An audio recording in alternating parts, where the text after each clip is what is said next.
हाँ बच्चों, क्या हाल है। देखो ऐसा है कि अब मैं स्ट्रक्चर ऑफ एटम के कुछ जो इम्पोर्टेंट फॉर्मूले हैं जो आप लोगों को याद करना है पेपर देने के पहले, वो आप लोग एक दो बार देख लोगे तो सारा याद हो जाएगा, उसमें कोई दिक्कत नहीं, बिल्कुल कंडेंस फॉर्म में है। मतलब आप अगर ये 15-20 मिनट का जो भी वीडियो अगर 2-3 बार इसको आप देखते हो तो फॉर्मूले रट भी जाएंगे। ठीक है, तो देखो हम शुरू करते हैं। यहाँ पर जैसे मान लो है टोटल नंबर ऑफ नोड्स जो होता है, टोटल नंबर ऑफ नोड्स ये होता है आपका n-1। Total number of nodes क्या होता है n-1। इसी को हम बोलते हैं nodal surface. Total number of node या नोडल सरफेस जो होता है क्या होता है n-1। देखो नेक्स्ट इसके बाद देखिए यहाँ पर इस n-1 में से number of angular node, number of angular node या इसी को हम कहते हैं प्लेनर नोड। प्लेनर नोड ये वैल्यू कितनी होती है, ये होती है L, दिस इज L। फिर देखो इसके बाद इसी में नंबर ऑफ रेडियल नोड या इसी को हम बोलते हैं स्फेरिकल नोड। ये क्या होता है बेटे, इसकी होता है n-L-1, जहाँ आपको पता है कि n का हमारा क्या है प्रिंसिपल क्वांटम नंबर, L क्या है जियोमेट्रिकल क्वांटम नंबर। ठीक है, तो देखो टोटल नंबर ऑफ नोड्स कितना हो गया बेटे, टोटल नंबर ऑफ नोड्स हो गया हमारा n-1। प्लेनर या एंगुलर नोड हमारा हो गया total L geometrical quantum number, and number of spherical node जो है दैट इज n-L-1। हमारा क्या हो गया, this is number of spherical node. फिर इसके बाद आ जाइए आप यहाँ पर देखिए जो हमारा S सबसेल है, S सबसेल है स्फेरिकल नोड। S के अंदर क्या होता है, S subshell has spherical node. S में सिर्फ स्फेरिकल नोड होता है। P and D has planar and angular node. P subshell, ध्यान रखना very important, S subshell has only spherical node, P and D has planar और angular node. ठीक है, पहले देखो ये इंपॉर्टेंट पॉइंट आपको नोड के बारे में याद करना है कि टोटल नोड्स कितने होते हैं, n-1 होता है, उसमें से एंगुलर नोड कितना होता है हमारा L होता है, रेडियल या स्फेरिकल नोड कितना होता है n-L होता है। मोस्ट इंपॉर्टेंट नेक्स्ट इसके बाद कि जो S सबसेल है, S सबसेल में सिर्फ और सिर्फ क्या होता है, S subshell only has spherical node, P and D has planar and angular node. ठीक है, ये तो कहानी याद हो गई आपकी। देखो इसके बाद हम इन्हें ऐसे इंडिकेट करते हैं, देखो इस टाइप से, ये होता है प्लस और ये होता है माइनस। तो जो पॉजिटिव एंड नेगेटिव साइन है इट इंडिकेट्स वेव फंक्शन। ये क्या शो करता है, wave. Positive and negative sign indicates wave function. ठीक है, देखो जहाँ पर इसके बाद जो साइन है, हम कहीं कहीं साइन भी लिखते हैं, साइन हमारा क्या होता है, वेव फंक्शन होता है। साइन स्क्वायर क्या होता है, sine square is probability distribution, probability distribution या उसी को हम ऑर्बिटल कह सकते हैं। It is also known as sine square is known as orbital also. ठीक है, और देखो सबसे इंपॉर्टेंट, मोस्ट इंपॉर्टेंट जो साइन है, साइन जो हमारा वेव फंक्शन है, it is characterised by n, L और m। ध्यान दो, वेरी इंपॉर्टेंट, अक्सर पूछते हैं कि साइन स्क्वायर को, साइन को करेक्टराइज करने के लिए हम कौन कौन सा क्वांटम नंबर यूज़ करते हैं।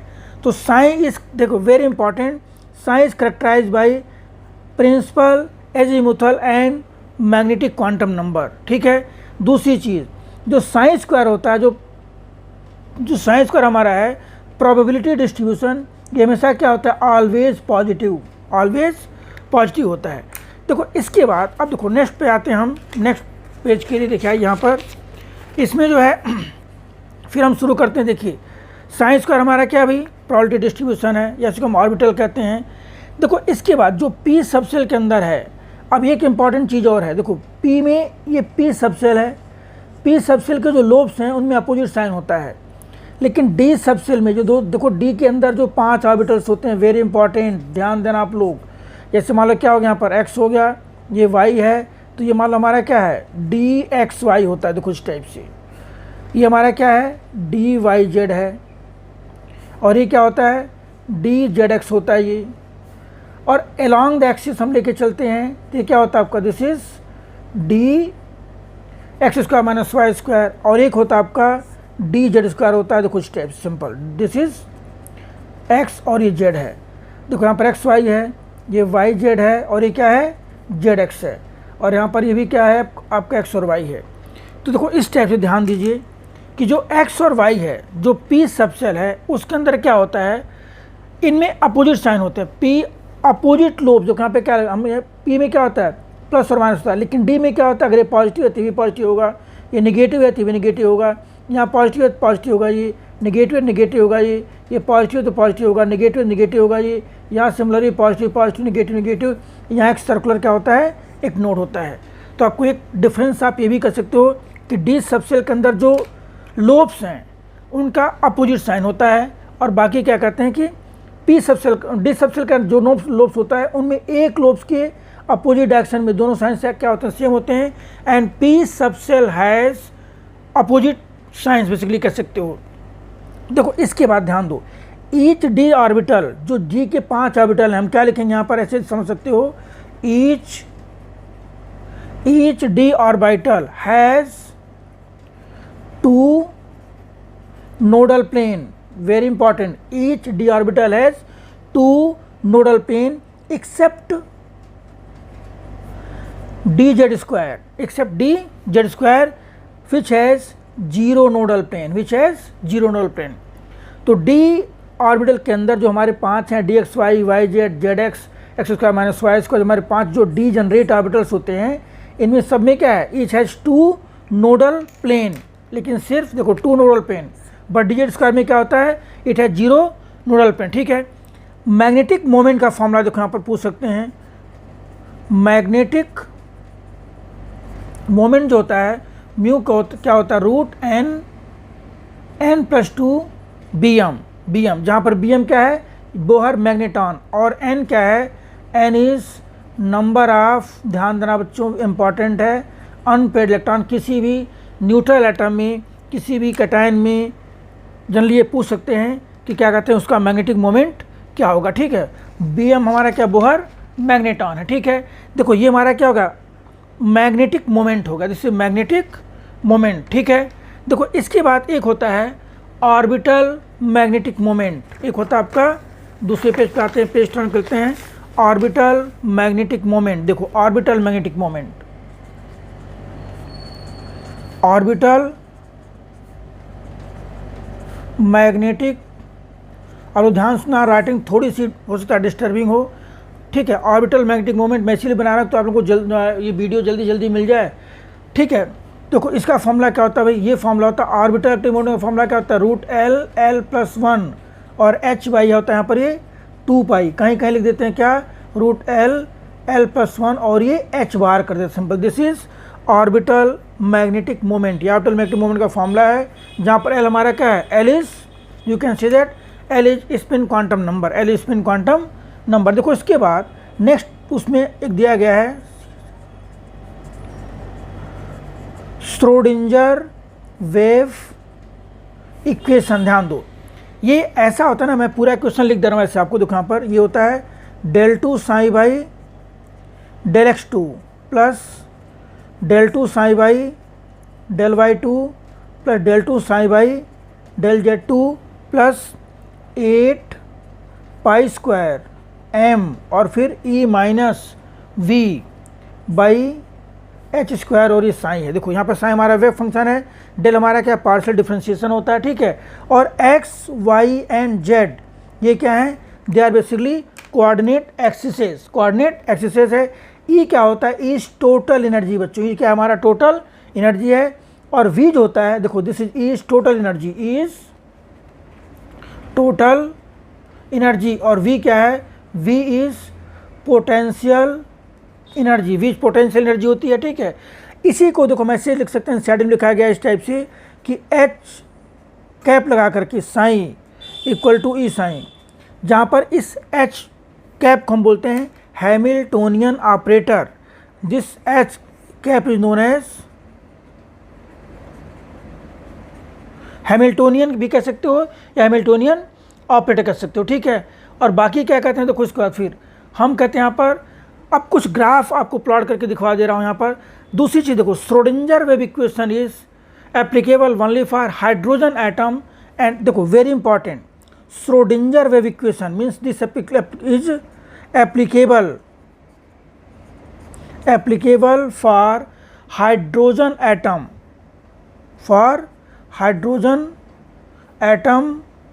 and not for multi electron atom के लिए एप्लीकेबल नहीं है। वेरी इंपॉर्टेंट, ये इसकी लिमिटेशन हो गई, ठीक है। बाकी देखो वेव फंक्शन और डिस्टेंस में कुछ ग्राफ प्लॉट किया गया एनसीईआरटी में, और आपको एक बार शो कर दे रहा हूँ, उसका लोग देख लेना। मतलब आपको देखो ये सिर्फ एक दो बार देख लेना है और उसका फिर आपको याद ही हो जाएगा, उसमें कोई दिक्कत है ना, ठीक है।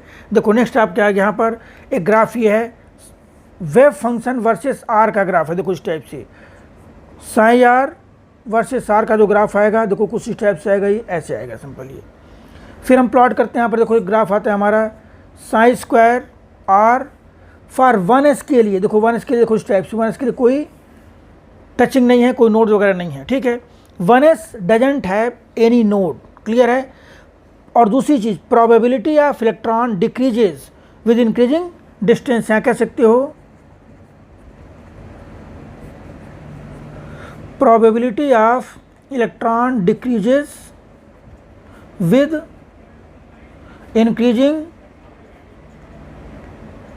increasing distance from the nucleus, increasing distance from the nucleus। देखो इसके बाद अगर हम 2s के लिए ग्राफ प्लॉट करते हैं कुछ टाइप से, तो 2s हैज़ 1 नोड, आप फॉर्मूले से निकाल सकते हो, जो हमने फॉर्मूला पीछे डिस्कस किया है।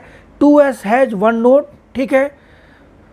देखो अब आप अगर को प्लॉट करना, आपको psi R versus R graph plot करना है, तो 2s के लिए ग्राफ कैसे आएगा, देखो इस टाइप से आएगा ग्राफ, ये देखो इस टाइप से, ये थोड़ा सा यहाँ पर, और ये हमारा क्या आ गया, दिस इज ये नोड आ गया, दिस इज नोड, ये प्लस का साइन रहेगा आपका और ये माइनस का साइन है सिंपली।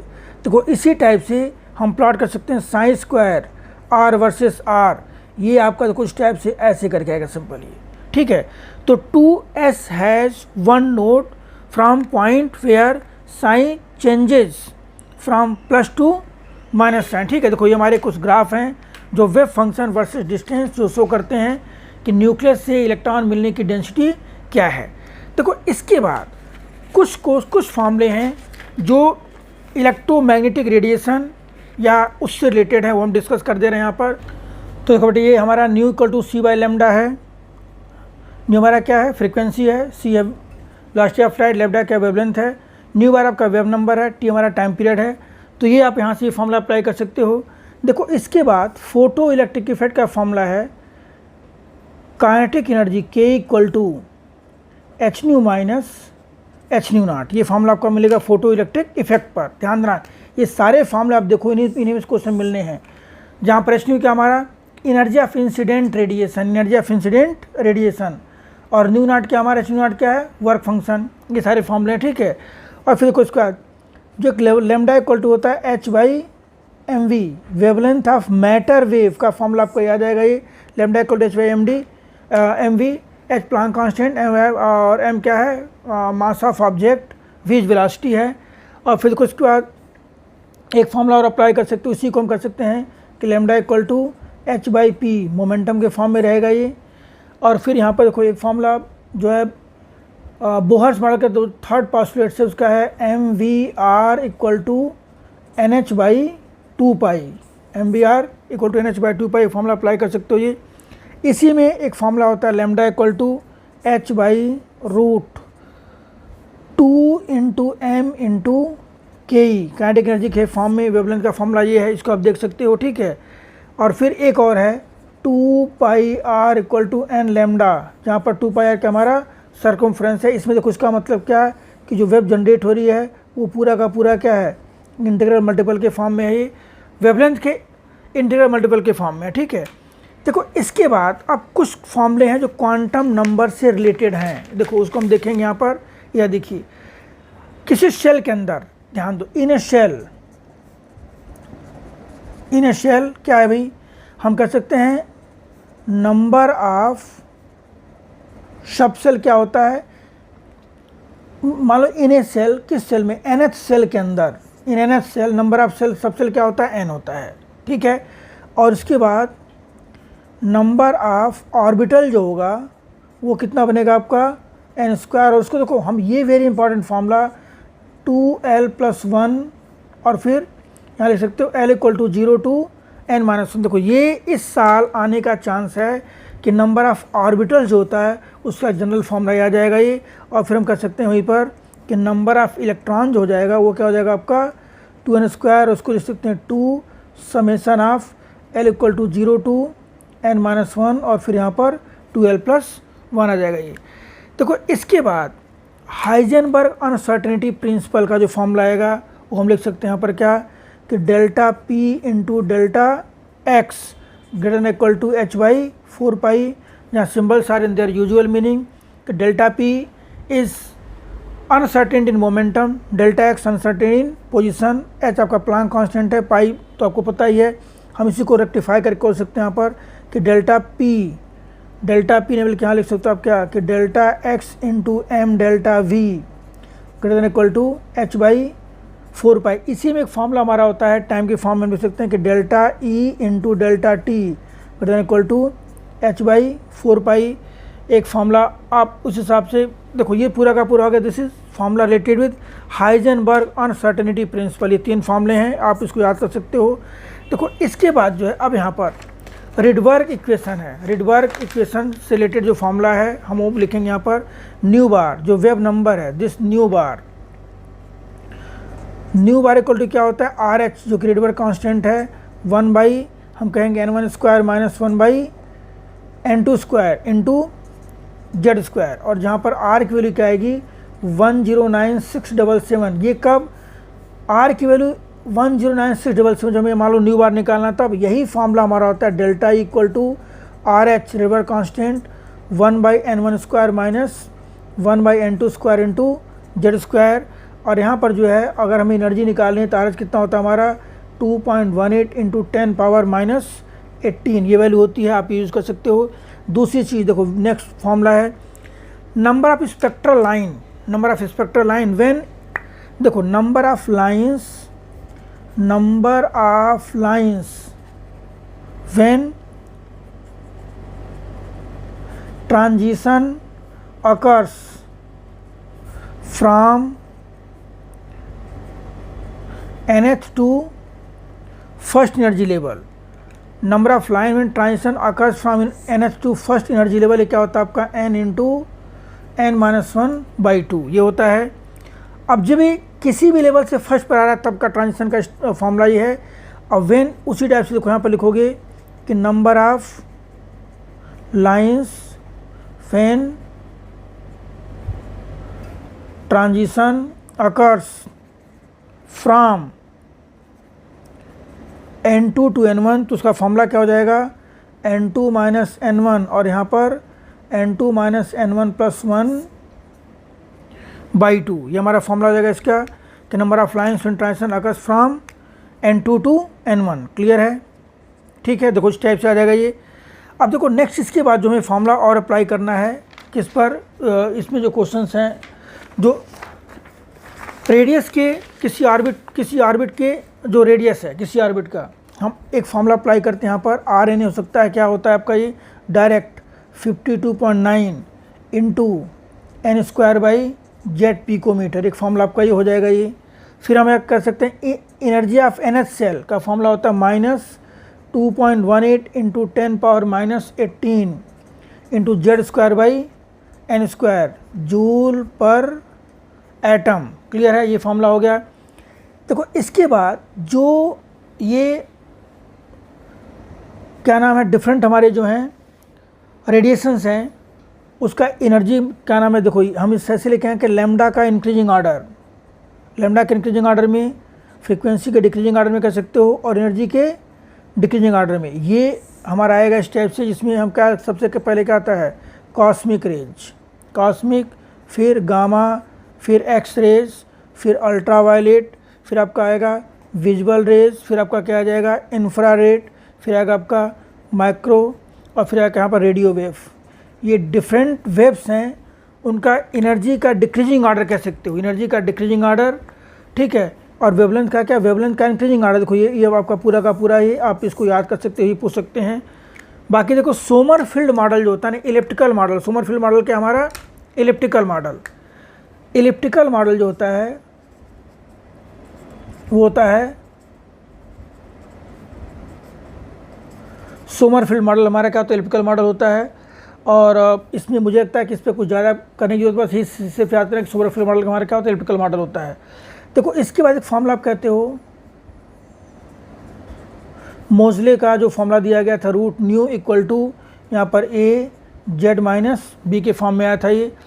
फिर अब हम लगेंगे, मान लो यहाँ पर क्या लिखेंगे, number of electron in any सब सेल। ये क्या होता है भाई, 2 into 2l+1, 2 into 2l+1 number of electron in any सब सेल। और फिर हम लिख सकते हैं यहाँ पर कि number of orbital in any सब सेल। देखिए फॉर्मूला हमारा गया क्या, इलेक्ट्रॉन का फॉर्मूला होगा ये। फिर लिख सकते हैं नंबर ऑफ ऑर्बिटल, ये क्या होता है एनी सब सेल में, भाई इलेक्ट्रॉन का हाफ कर दोगे 2l+1 आ जाएगा ये। Spin angular momentum, spin angular momentum क्या होगा, रूट s+1 इंटू h/2π, ठीक है। और फिर इसके बाद हम कह सकते हैं यहाँ पर नंबर ऑफ, देखो number of shell, number of cell, sub cell, ये सब कर सकते हो। अब देखो यहाँ पर हम कहते हैं अगर कहीं पूछा गया third excited state, third excitation state equal to क्या होता है, E4 होता है। फोर्थ एनर्जी लेवल हमारा क्या होता है, थर्ड एक्साइटेड स्टेट। किसी भी एटम का जो कर्नल होता है वो क्या होता है, आउटर मोस्ट सेल को रिमूव करने के बाद कर्नल क्या होता है, कर्नल इज रिमेनिंग पार्ट, आप कह सकते हो remaining part after removing outermost shell। Kernel is nothing but it is remaining part, ठीक है। अब इसको मालूम कहते हैं, जैसे देखिए यहाँ पर कर्नल ऑफ ऑक्सीजन एटम में कितने इलेक्ट्रॉन्स होंगे, 2। कर्नल ऑफ फास्फोरस में कितने इलेक्ट्रॉन्स होंगे यहाँ पर, 10 इलेक्ट्रॉन। अब फिर इसका देखो, फिर यहाँ पर हम कह सकते हैं कि नंबर ऑफ इलिप्टिकल ऑर्बिट, खैर तो नोट वगैरह तो मैंने आपको बता दिया था। अब देखो इसके बाद यहाँ पर हम कह सकते हैं कि जो n की वैल्यू होती है, L की value of L is from 0 to n-1, ठीक है। और देखो सबसे इंपॉर्टेंट चीज़ जो आप लिखवाने जा रहा हूँ, ध्यान देना आप लोग, ये following atom doesn't follow octet rule, क्या नाम है, अबाउ प्रिंसिपल। फॉलोइंग एटम देखो हम कहते हैं क्रोमियम, क्रोमियम हो गया, कॉपर हो गया, मोलिब्डेनम हो गया, पेडिलियम हो गया, लैंथेनम हो गया, एक्टम, ये सारे के सारे जिनका एटॉमिक नंबर देखो यहाँ पर दिया जा रहा है, ये अबाउ प्रिंसिपल फॉलो नहीं करते हैं। Atomic number 24, 29, 42, 46, 57 and 89, these atom doesn't follows octet rule, octet rule को फॉलो नहीं करते हैं, ठीक है। फिर देखो उसके बाद आ जाइए नेक्स्ट, यहाँ पर एक फार्मूला कहीं ज़रूरत पड़ सकती है आपको कि atomic weight into specific heat, ये कितना होता है, 6.4 होता है, आप याद कर सकते हैं। वैसे atomic weight into specific heat कितना होता है, 6.4 आता है। अब देखो इसके बाद, अब ये भी देखो ध्यान से समझ लीजिए, यहाँ पर दो कुछ पॉइंट लिख दे रहा हूँ, आइसोटोप, आइसोबार, आइसोटोन, और उसका आइसो इलेक्ट्रॉनिक, फिर आइसोस्टर, और फिर आइसोडाइफर। देखो बेटे ध्यान दो, ये हमारे क्या हैं, इस टाइप से कह सकते हो यहाँ पर कि आइसोटोप क्या भाई, आइसोटोप में क्या होता है, सेम नंबर ऑफ इलेक्ट्रॉन्स या एटॉमिक नंबर कह सकते हो, बेटर रहेगा एटॉमिक नंबर सेम, इलेक्ट्रॉन नहीं बल्कि एटॉमिक नंबर सेम। यहाँ पर क्या लिखोगे, सेम मास नंबर, आइसोटोन में same number of neutron, isotonic में सेम इलेक्ट्रॉन्स, मतलब atom science and molecules which have same number of electron होना चाहिए। और देखो आइसोस्टर में क्या होता है, आइसोस्टर में होता है दो चीज़, ध्यान देना वेरी इंपॉर्टेंट है ये, same atomicity, same atomicity and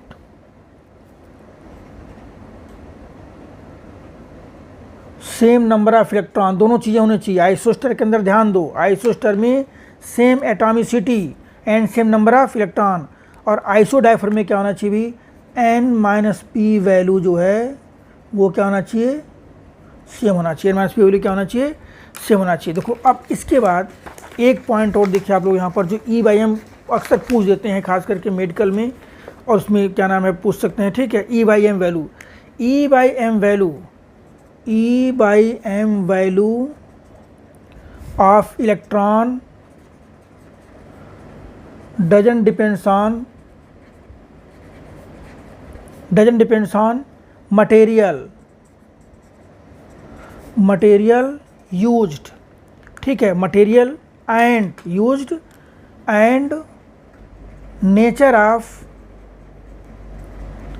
of देखो जो E/m है वो मटेरियल और गैस के नेचर पर डिपेंड नहीं करता, किसका, E/m इलेक्ट्रॉन का जो E/m है, ठीक है।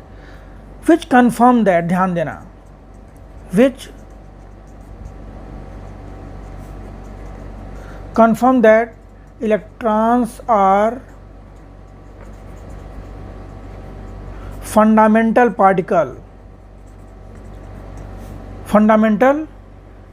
पार्टिकल कह सकते हो, ठीक है। और दूसरा देखो, E/m value of proton is different for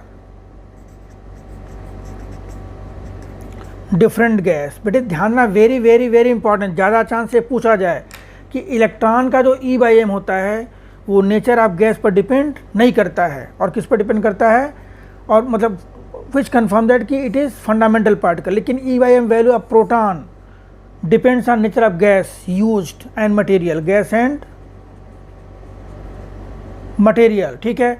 तो जो हम निकालते हैं यहाँ पर E/m जो होता है, आप E/m थोड़ा कि निकालने के लिए देख लो यहाँ पर इलेक्ट्रॉन का कितना होता है, प्रोटॉन का कितना होता है, न्यूट्रॉन का कितना होता है। अगर हम E/m देखेंगे तो इलेक्ट्रॉन का कितना होता है, आपको शायद पता होगा, लिखवाया गया होता है इसमें 1.76 × 10⁻11 के अराउंड होता है ये।